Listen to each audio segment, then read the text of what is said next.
금일 특징주로 텔콘 RF 제약을 한번 보겠습니다. 사실 오늘 조금 안타까운 이슈가 나왔어요. 비보존 관련해서 임상 실패 이슈가 나오면서 그동안 이제 비보존 모멘텀으로 움직였던 종목군들이 금이 이제 급락하는 그런 모습들 보여주고 있습니다.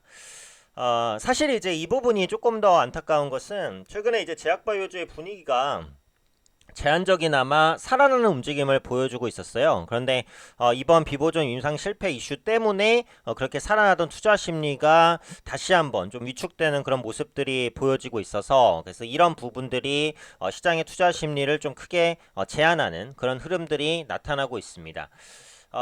우선 이제 비보존 같은 경우 임상 3상 결과에 대한 기대감이 극대화되는 부분이 있었죠. 그래서 비보존의 기업 가치가 상당히 높다라고 이제 평가가 되면서 관련 지분을 가진 기업이 비보존의 그 임상 성과 기대감으로 올랐으니까, 그리고 상장도 이제 추진한다라는 이슈 때문에 올랐었는데 오늘은 그 부분을 반납하고 있는 모습들 나타납니다.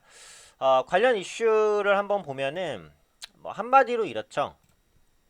비보존의 그 복부 성형술 임상 3A상의 탑라인 결과가 도출이 됐습니다. 탑라인 결과가 도출이 됐는데 통계적 유의성 확보에 실패했어요. 통계적 유의성 확보에 실패했다는 것은 통계적으로 의미를 거두기가 조금 어려웠다. 라는 부분이거든요. 그러니까 이게 그 임상이 실패라고 해서 임상이 뭐 완전히 망했구나 이런 개념보다는 통계적으로 의미를 찾기가 좀 어려웠다. 네, 이 정도 개념으로 보시면 돼요. 물론 그것도 크게 보자면 이제 임상 실패라고 볼 수는 있으니까. 그래서 그런 부분들이 투자 심리를 악화시키는 모습들이 나타나죠. 그래서 회사 측에 이제 설명해 보면은 시험 약물을 수술 전부터 투여했단 말이에요.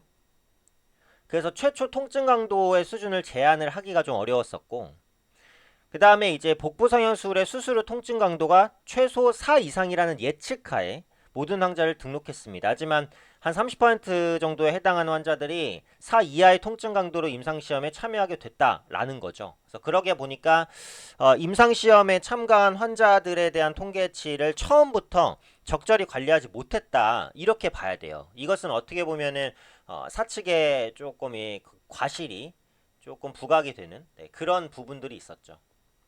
그런데 이번에 통계적 유의미성을 확보하지 못한 부분 때문에 조금 안타깝게 됐습니다. 특히 최근에 이제 비보존이 IPO 주관사로 신한금융투자도 선정을 하면서 그 재상장 추진을 했었잖아요.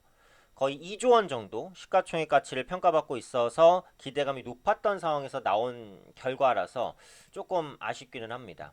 하지만 이제 비보존의 그 핵심 가치라고 볼 수 있는 비마약성 진통제 오피란제리 같은 경우 미국 임상 2 비상까지도 유효성을 확인을 했단 말이에요. 요게 이제 수술 후 통증 치료제죠. 전에도 한번 설명을 해드렸습니다만, 근데 이제 오피란제린 같은 경우 마약성이 아니라 비마약성이란 말이에요. 그러니까 마약 성분이 없는데 통증 치료를 할 수 있다, 이런 기대감이 있어요. 그래서 기존의 마약성 진통제보다는 부작용이 적단 말이에요. 그래서 그런 부분에 대한 기대감 때문에 주목을 많이 받았었죠. 그래서 이게 임상 실패라고 이제 표현이 되기는 했지만, 이렇다고 이제 여기서 완전히 또 끝나거나 하지는 않을 겁니다. 아까도 말씀드린 대로 3상을 진행했는데 이거 효과가 없네, 이게 아니에요.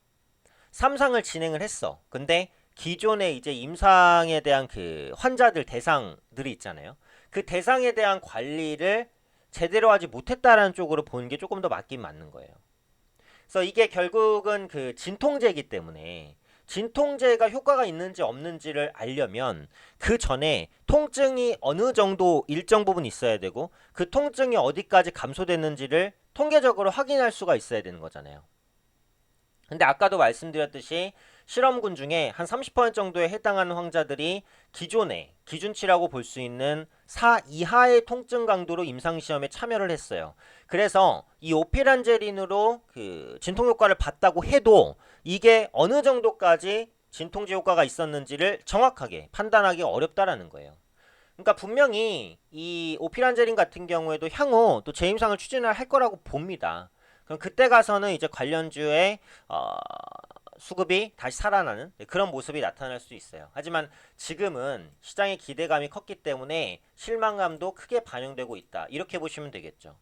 그래서 이 그 비보존 관련주라고 평가되는 종목군들이 여러 종목이 있는데, 일단 기본적으로 그 텔콘 RF 제약이 비보존 지분을 23% 정도 보유한 최대 주주라고 평가가 돼요. 그래서 사실은 비보존 상장 시에도 가장 크게 주목받을 수 있는 종목이었어요.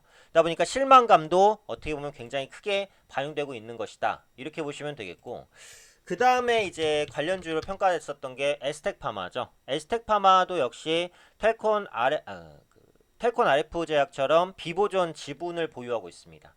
비보존 지분 4.6%를 보유하고 있어서 텔콘 RF 제약보다는 지분을 보유하고 있는 비중이 훨씬 낮아요. 그런데 시가총액이 작기 때문에 상대적으로 더 크게 주목받았었던 부분이 있었죠. 그 다음에 관련주라고 볼 수 있는 게 이제 루미마이크로죠. 루미마이크로는 비보존이 우회 상장을 추진할 수 있을 것이다라는 기대감이 있었습니다. 그래서 요 세 종목이 비보존 관련된 가장 핵심적인 종목이었다라고 보시면 될 것 같아요. 네, 정리를 하자면 오피란제린의 임상 3상이 실패했다라는 이슈는 분명히 좀 충격적이고 아쉬워요. 오늘 그것 때문에 또 제약바이오주 분위기가 많이 좀 망가진 부분이 있습니다. 그런데 이제 이 오피란제린만 보고 평가를 해보면 통계적 유의미성을 확보하지 못했다라는 개념이기 때문에 분명히 이게 조금 더 이제 보완을 해서 재임상에 아마 들어갈 가능성이 높아요. 그래서 그런 부분을 생각해보면 장기적으로는 비보존 상장 그리고 관련주에 대한 부각이 다시 한번 진행될 수도 있겠다고 생각이 돼요. 다만 지금은 임상 실패에 대한 충격이 크니까 조금 더 이제 하방이 열려 있다라고 봐야 되지만 요 이슈가 해소된 이후에는 저가 매수가 들어올 수도 있다, 이렇게 판단하고 있습니다.